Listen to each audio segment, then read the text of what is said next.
Hai semuanya, perkenalkan namaku Geraldine Salvatore Senda, NIM 0561870009, mahasiswa program studi Sastra Inggris bidang minat penerjemahan, Fakultas Ilmu Hukum, Ilmu Sosial, dan Ilmu Politik, Universitas Terbuka. Pada video kali ini, aku akan menjelaskan perkembangan Pancasila dari masa ke masa, khususnya masa RIS. RIS adalah singkatan dari Republik Indonesia Serikat, tepatnya pada tahun 1949 sampai 1950. Nah, penasaran kan? Yuk, simak videonya. Tahukah kalian kalau negara kita dulunya berbentuk sebagai negara bagian atau negara serikat? Yap, Indonesia pernah mengubah bentuk dan sistem pemerintahannya dari negara kesatuan ke negara serikat. Kok bisa? Nah, pada saat itu Indonesia mengadakan konferensi meja bundar bersama Belanda. Pada perjanjian itu, Belanda setuju untuk mengakui kedaulatan Indonesia, tetapi dengan syarat Indonesia harus berbentuk sebagai negara bagian atau negara federal.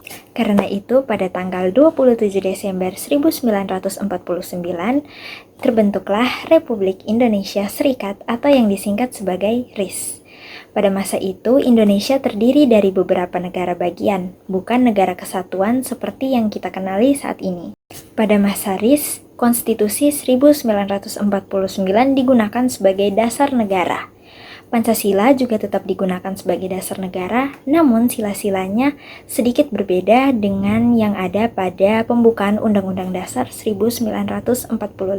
Isi sila-silanya tetap mirip. Yang pertama, ketuhanan yang Maha Esa, yang kedua, peri kemanusiaan, yang ketiga, kebangsaan, yang keempat, kerakyatan, dan yang kelima, keadilan sosial. Selain itu, pada masa Republik Indonesia Serikat, Indonesia menggunakan sistem pemerintahan yang berbeda, di mana Indonesia menggunakan sistem pemerintahan parlementer.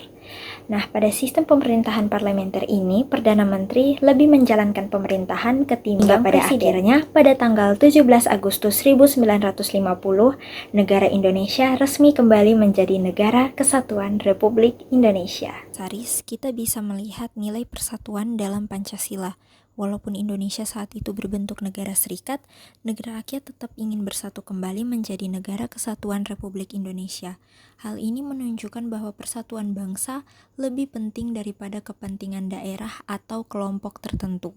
Pelajaran yang dapat kita ambil adalah pentingnya menjaga persatuan dan tidak mudah terpecah oleh perbedaan.